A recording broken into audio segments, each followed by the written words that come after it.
Buenas, profesor, compañeros. Somos el grupo 3, conformado por Richard Miranda, Luis Oyuri y el que le habla, Neder Meneses. En esta oportunidad vamos a exponer con el tema de identidad y cambio. ¿Es cualquier cosa siempre lo mismo?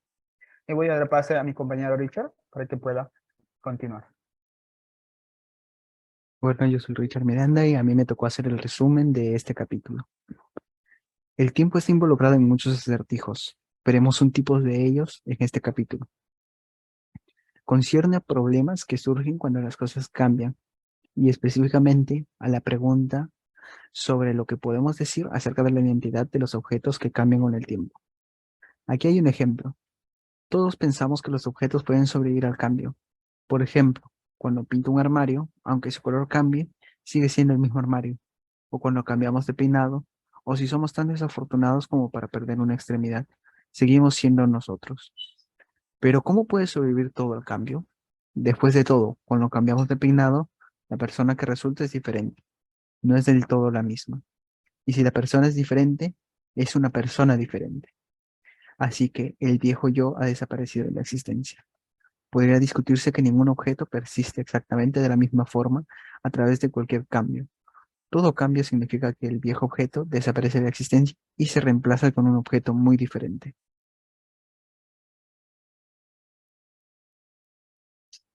En varios lugares de la historia de la filosofía aparecen argumentos como este, pero en general los lógicos estarán de acuerdo de que esos argumentos están equivocados y descansan sobre una ambigüedad muy simple.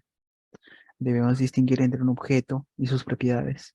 Cuando decimos que con un peinado diferente somos diferentes, decimos que tenemos diferentes propiedades. No resulta que seamos literalmente personas diferentes de la manera en que yo soy diferente a ustedes. Una razón de por qué uno podría errar al distinguir entre ser un objeto determinado y tener determinadas propiedades es que en inglés, por ejemplo, el verbo to be y sus personas de la conjugación is, am, etc., puede usarse para expresar ambas cosas. Y sucede lo mismo con palabras similares en otros idiomas. Si decimos la mesa es roja, tu pelo es corto y cosas similares, estamos atribuyendo una propiedad a un objeto. Pero si alguien dice yo soy Graham Priest, la persona que ganó la carrera es la misma persona que ganó el año pasado, etcétera, se está identificando un objeto de alguna manera determinada. Esto es, se está estableciendo su identidad. Los lógicos llaman al primer uso de is el is del predicado y al segundo uso del is el is de identidad. ¿Y por qué de alguna manera este tiene propiedades diferentes? Lo escriben de formas diferentes. Al is del predicado lo encontramos en el capítulo 3. Juan es rojo. Se escribe típicamente de la forma JR. De hecho, como lo hice notar en el capítulo 3, es más común escribirlo al revés como RJ. El is de identidad se escribe con ese símbolo, que es el símbolo del igual, como en las matemáticas de la escuela. Por lo tanto, Juan es la persona que ganó la carrera, se escribe J es igual a W. Aquí el nombre W es una descripción, pero esto no tiene importancia para este fin. Las oraciones como estas se llaman identidades.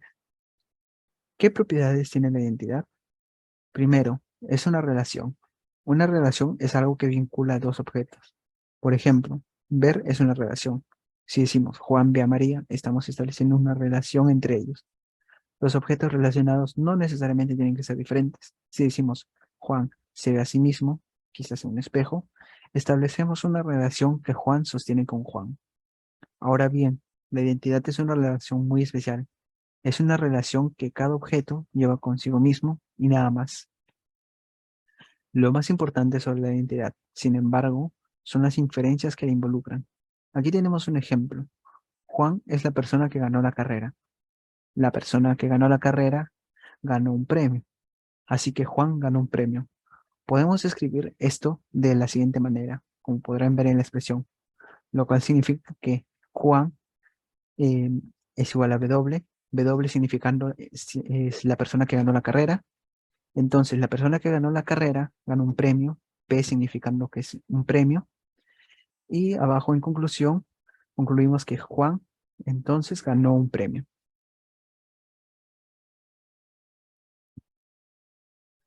Esta inferencia es válida en virtud de que para cualquier objeto X o Y, y si X es igual a Y, Entonces X tiene cualquier propiedad que tenga Y y viceversa. Uno y el mismo objeto o tienen la propiedad en cuestión o no la tienen. Esto es llamado ley de Leibniz, por Leibniz, a quien conocimos en el capítulo 6. En una aplicación de la ley de Leibniz, una premisa es una afirmación de identidad. Digamos, M es lo mismo que N. La segunda premisa es una oración que contiene uno de los nombres que franquean el signo de igual. Digamos, M. Y la conclusión se obtiene al sustituir N por M. La ley de Leibniz es muy importante y tiene muchas aplicaciones, nada problemáticas. Por ejemplo, el álgebra de secundaria nos asegura que x más y por x menos y es igual a x al cuadrado por menos y al cuadrado. Así que si estamos resolviendo un problema y estableces que, digamos, x al cuadrado menos y al cuadrado es igual a 3, podemos aplicar la ley de Leibniz para inferir que x más y por x menos y resulta 3. Su engañosa simplicidad, sin embargo, oculta múltiples problemas en particular. Parece haber muchos contratiempos. Consideremos, por ejemplo, la siguiente inferencia. Juan es la persona que ganó la carrera. María sabe que la persona que ganó la carrera obtuvo un premio. Así que María sabe que Juan ganó un premio. Esto parece una aplicación de la ley de Leibniz, ya que la conclusión se obtiene al sustituir Juan por la persona que ganó la carrera en la segunda premisa. Aún así, está claro que la premisa bien podría ser verdadera sin que la conclusión lo fuese. María podría no saber que la persona que ganó la carrera es Juan. ¿Es esto una violación a la ley de Leibniz? No necesariamente. La ley dice que si X es igual a Y, entonces cualquier propiedad de X es una propiedad de Y. Ahora bien, expresa la condición, María sabe que X ganó un premio, una propiedad de X. En realidad no. En su lugar parece estar expresando una propiedad de María.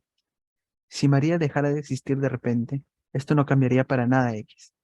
La lógica de frases como ¿sabe qué? Es aún muy subjudice de la lógica. También surgen problemas como el que sí. Aquí hay una carretera, es una carretera pavimentada, la llamaremos T. Y aquí hay una carretera de tierra, la llamaremos T. Las dos carreteras, sin embargo, son la misma carretera. T es igual a B. Es solo que el pavimento se termina hacia el final de la carretera. Así que la ley de Leibniz nos dice que T es una carretera de tierra y T es una carretera pavimentada, lo cual no es cierto. ¿Qué salió mal aquí? No podemos decir que el pavimento o la tierra no son en realidad propiedades de la carretera, porque desde luego sí lo son. Lo que ha salido mal, discutiblemente, es esto. No estamos siendo lo suficientemente precisos en nuestra especificación de propiedades. Las propiedades importantes son ser pavimento de tal a tal punto y ser de tierra de tal a tal punto, ya que T y D, ya que T y D son la misma carretera. Ambos tienen propiedades y no estamos violando la ley de Leibniz. Hasta aquí vamos bien. Estos problemas son relativamente sencillos. Ahora veamos uno que no lo es. Y aquí el tiempo regresa al asunto. Para explicar cuál es el problema, sería útil emplear los operadores temporales del capítulo anterior. Y específicamente G. Siempre va a ser el caso que dejemos que X sea cualquier cosa, un árbol, una persona, y consideremos la proposición X es igual a X. Esto dice que X tiene la propiedad de ser idéntico a X, lo que obviamente es cierto. Es parte del significado mismo de identidad. Y este es así sin importar el tiempo. Es cierto ahora, cierto en todo momento del futuro y cierto en todo momento en el pasado. Entonces, la siguiente expresión en particular siempre va a ser el caso que X es igual a X, es verdad. Ahora, aquí hay un ejemplo de la ley de Leibniz. Como podemos observar ahí, X es igual a Y. Siempre es el caso que X es igual a X. Por conclusión, siempre es el caso que X es igual a Y. Lo que muestra la inferencia es que si X es idéntica a y X tiene la propiedad de ser idéntica a X, en todo momento futuro, lo mismo ocurre con Y. Y ya que la segunda premisa es verdadera, como lo hemos notado, resulta que si dos cosas son idénticas, siempre lo serán. ¿Y qué hay de eso? Simplemente no siempre parece ser verdadero. Por ejemplo, consideremos una ameba.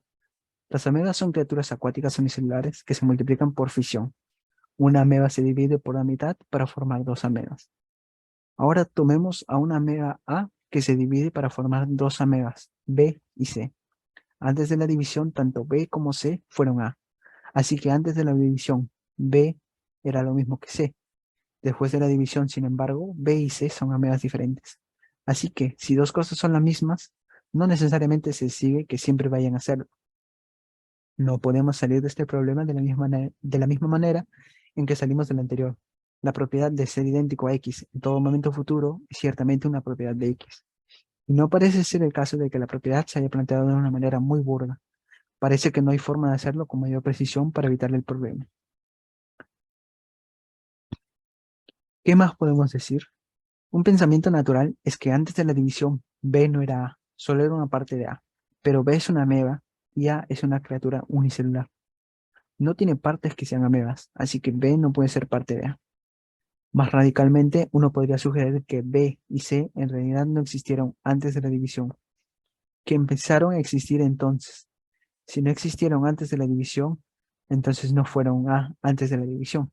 Así que no es el caso que B sea lo mismo que C antes de la división. Pero esto también parece estar mal. B no es una nueva ameba, simplemente es A. Aunque algunas de sus propiedades han cambiado, si esto no está claro, solo imagina que C iba a morir en la división. En ese caso no tendríamos duda de decir que B es A. Solo sería como una serpiente que cambia de piel. Ahora, la identidad de algo no puede resultar afectada porque hay otras cosas alrededor. Así que A es B. De igual forma, A es C. Por supuesto, uno podría insistir que solo porque A asume nuevas propiedades es estrictamente hablando un objeto nuevo, no solo un objeto viejo con nuevas propiedades. Así que B no es realmente A. Igual ocurre con C. A continuación, mi compañero Neder Meneses le va a explicar los aspectos interesantes de este tema. Sí, continuemos. Ok. No, uno de los puntos interesantes, ¿no? El hecho de discutir en que ningún objeto persiste exactamente de la misma forma a través de cualquier cambio. Todo cambio significa que el viejo objeto desaparece de la existencia y se reemplaza con un objeto muy diferente. Otro punto, ¿no? El hecho de distinguir, digamos, entre un objeto y sus propiedades, cuando decimos que con un peinado diferente somos diferentes, decimos que tenemos diferentes propiedades. No resulta que seamos literalmente personas diferentes, de la manera en que yo soy diferente a ustedes. Otro punto, ¿no? El uso del verbo to be. Una razón de por qué uno podría errar al distinguir entre ser un objeto determinado y tener determinadas propiedades es que en inglés, por ejemplo, el verbo to be y sus personas de la conjugación is y am, etcétera, puede usarse para expresar ambas cosas. Sucede lo mismo con las palabras similares en otros idiomas. Si decimos la mesa es roja, tu pelo es corto y cosas similares, estamos atribuyendo una propiedad a un objeto. Pero si alguien dice yo soy Graham Price, la persona que ganó la carrera es la misma persona que ganó el año pasado, etcétera, se está identificando un objeto de alguna manera determinada. Esto es, se está estableciendo su identidad. Y otros puntos, ¿no? Interesantes, la propiedad que tiene la entidad de relación. Una relación es algo que vincula dos objetos. Por ejemplo, ¿no? Ver es una relación. Si decimos Juan ve a María, estamos estableciendo una relación entre ellos. Eh, Siguiendo con las relaciones, también otro punto interesante es las relaciones de los objetos relacionados no necesariamente tienen que ser diferentes. Veamos, si decimos Juan se ve a sí mismo, quizá en un espejo establecemos una relación que Juan sostiene con Juan. Ahora bien, la identidad es una relación muy especial. Es una relación que cada objeto lleva consigo mismo y nada más. Otro de los puntos interesantes, no, esta expresión, ¿no? M es igual a N. Es verdadero solo si los nombres M y N se refieren al mismo objeto. También, ¿no? El resultado de dos cosas son idénticas, siempre lo será. Veamos, dejemos que X sea cualquier cosa, un árbol, una persona, y consideremos la proposición X igual a X. Esto dice que X tiene la propiedad de ser idéntico a X, lo que obviamente es cierto, es parte del significado mismo de identidad. Y esto es así, sin importar el tiempo, es decir, ahora, cierto en todo momento del futuro y cierto en todo momento del pasado. En particular, cuando decimos, ¿no?, que siempre es el caso que X igual a X es verdad. La propiedad de ser idéntico a X en todo momento futuro es ciertamente una propiedad de X. Y como otro punto, como final, es esta ley de Leibniz, que se dice, ¿no? Que dice, si dos objetos son lo mismo, cualquier propiedad de uno es una propiedad del otro. Ahora veamos los aspectos en desacuerdo, en que este caso nos va a explicar nuestro compañero Luis. Gracias, compañero. Aspectos en desacuerdo. El primer aspecto en desacuerdo es que, lógicamente, para el autor, sobre el tema de que todo cambia, son muy simples. Estamos en desacuerdo en esta parte porque hay diversos filósofos que argumentaron sobre que todo cambia. Tal es el caso del filósofo griego Heráclito. El segundo punto en que estamos en desacuerdo sería de que para el autor no da muchos ejemplos de por qué las cosas no cambian y permanecen tal cuales son, y solo explica el proceso lógico de por qué las cosas no cambian, y no pone los diversos cambios que se dan en la realidad. Y por último, cuando el autor dice, lo que muestra la inferencia es que si X es idéntico a Y, y X tiene la propiedad de ser idéntica a X en todo momento futuro, lo mismo ocurre en Y. Estamos en desacuerdo porque las cosas no van a ser idénticas del todo. Y el autor mismo pone un ejemplo, y el autor mismo también pone un ejemplo que eso tiene una falla cuando él pone los ejemplos de las amedas al final de la lectura. Gracias.